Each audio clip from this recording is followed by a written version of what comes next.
Hi hello ನಮಸ್ಕಾರ, ಎಲ್ಲರೂ ಹೇಗಿದ್ದೀರಾ? ನಾನು ನಿಮ್ಮ ಮೈಸೂರಿನ ಮಗಳು ಗೀತಾ ಯೂಟ್ಯೂಬ್ ಚಾನಲಿಂದ. ನೋಡಿ 10 ನಿಮಿಷಕ್ಕೆ ಅಯ್ಯಂಗಾರ್ ಪುಳಿಯೋಗರೆ ಮನೇಲೆ ಫ್ರೆಶ್ಶಾಗಿ ಪುಡಿ ಮಾಡಿ ಹೇಗಿದೆ ನೋಡಿ, ಅದ್ಭುತವಾಗಿದೆ. ನೀವು ಒಮ್ಮೆ ಟ್ರೈ ಮಾಡಿ ಹೇಗೆ ಬಂತು ಅಂತ ಕಮೆಂಟ್ ಮಾಡಿ, ಸಬ್ಸ್ಕ್ರೈಬ್ ಮಾಡಿ. ನೋಡಿ ಎಷ್ಟು ಅದ್ಭುತವಾಗಿ ಬಂದಿದೆ, ಎಷ್ಟು ಕಲರ್ಫುಲ್ಲಾಗಿ ಬಂದಿದೆ. 10 ನಿಮಿಷದೊಳಗಡೆ ಅಯ್ಯಂಗಾರ್ ಪುಳಿಯೋಗರೆ ರೆಡಿ. ನೋಡಿ,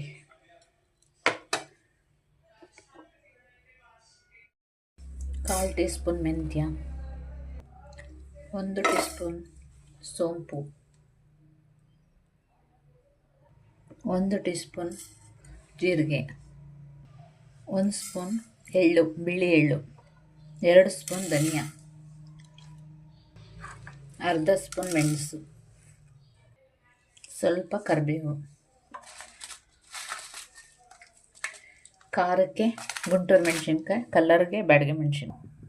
ಎಲ್ಲವನ್ನು ಸ್ವಲ್ಪ ಫ್ರೈ ಮಾಡ್ಕೊಳ್ಳೋಣ, ಹಸಿ ಸ್ಮೆಲ್ ಹೋಗೋ ತನಕ. ಈಸಿಯಾಗಿ ಸಿಂಪಲ್ಲಾಗಿ ಮನೆಯಲ್ಲೇ ಮಾಡ್ಕೋಬೋದು.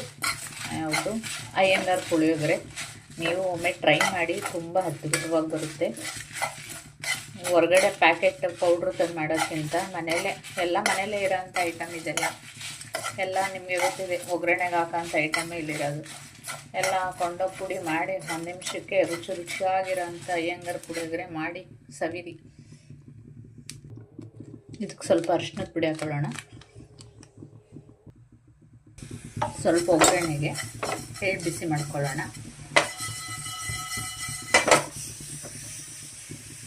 ನೋಡಿ, ಚಿಟಪಟ ಅಂತಾಗೆ ಇಷ್ಟ ಆದರೆ ಸಾಕು. ಗ್ಯಾಸ್ ಆಫ್ ಮಾಡಿ ಒಗ್ಗರಣೆಗೆ ಎಣ್ಣೆ ಹಾಕೊಳ್ಳೋಣ. ಎಣ್ಣೆ ಕಾದಿದೆ, ಒಗ್ಗರಣೆ ಸಾಸಿವೆ ಹಾಕೊಳ್ಳೋಣ. ಕಡಲೆಬೇಳೆ, ಉದ್ದಿನಬೇಳೆ, ಕಡಲೆ ಬೀಜ. ನೀವು ಕಡಲೆ ಬೀಜ ಎಷ್ಟು ಬೇಕಾದ್ರೂ ಹಾಕೊಳ್ಳಿ, ಬಾಯಿಗೆ ಚೆನ್ನಾಗಿ ಸಿಗುತ್ತೆ.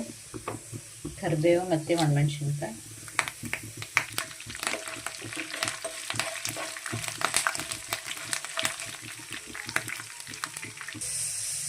ಗೋಡಂಬಿ ಆಪ್ಷನಲ್ಲು, ಬೇಕಾದರೂ ಹಾಕ್ಕೊಳ್ಳಿ, ಇಲ್ಲ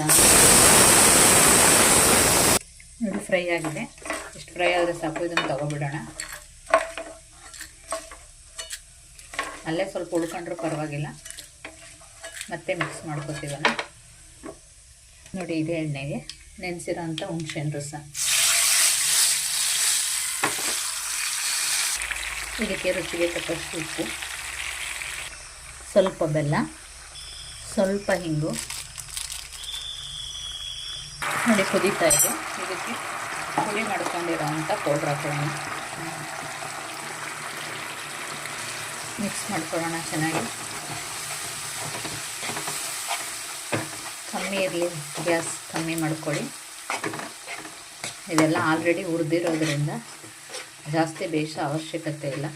ನೋಡಿ, ಎಷ್ಟು ಫ್ರೆಶ್ಶಾಗಿ ಮಾಡಿರೋದ್ರಿಂದ ಘಮ ಘಮ ಅಂತ ಇದೆ. ನೋಡಿ, ಕಲರ್ ನೋಡಿ ಎಷ್ಟು ಅದ್ಭುತವಾಗಿದೆ. ಹೊರಗಡೆ ಪ್ಯಾಕೆಟ್ ಪೌಡ್ರ್ ತಂದು ಮಾಡೋದಕ್ಕಿಂತ ಫ್ರೆಶ್ಶಾಗಿ ಅಲ್ಲೇ ಮಾಡಿ ಅಲ್ಲೇ ತಿನ್ನೋದು ಎಷ್ಟು ಚೆನ್ನಾಗಿರುತ್ತೆ, ರುಚಿಯಾಗಿರುತ್ತೆ, ಅದ್ಭುತವಾಗಿರುತ್ತೆ ರುಚಿ. ನೋಡಿ, ಎಣ್ಣೆ ಬಿಟ್ಕೊತಾ ಇದೆ. ಇಲ್ಲಿ ಈ ರೀತಿ ಎಣ್ಣೆ ಬಿಟ್ಕೊಂಡ್ರೆ ರೆಡಿಯಾಗಿದೆ ಅಂತ ಅರ್ಥ. ಎಷ್ಟು ಗೊಜ್ಜು ಬೇಕೋ ಅಷ್ಟಕ್ಕೆ ಅನ್ನ ಹಾಕ್ಕೊಂಡು ಕಲಿಸ್ಕೊಳ್ಳೋಣ. ಅನ್ನ ಉದುದ್ರಾಗಿರಲಿ, ಎಷ್ಟು ಗೊಜ್ಜು ಬೇಕೋ, ಎಷ್ಟು ಅನ್ನ ಬೇಕೋ ಅಷ್ಟು ಹಾಕೊಂಡು ಕಲಿಸ್ಕೊಳ್ಳೋಣ. ಇದಕ್ಕೆ ಒಗ್ಗರಣೆ ಮಾಡಿ ಇಟ್ಕೊಂಡಿದ್ವಲ್ಲ, ಅದನ್ನು ಹಾಕ್ಕೊಳ್ಳೋಣ. ಮತ್ತು ಎಳ್ಳು, ಕೊಬ್ಬರಿ ಹಾಕ್ಕೊಂಡು ಮಿಕ್ಸ್ ಮಾಡ್ಕೊಳ್ಳೋಣ.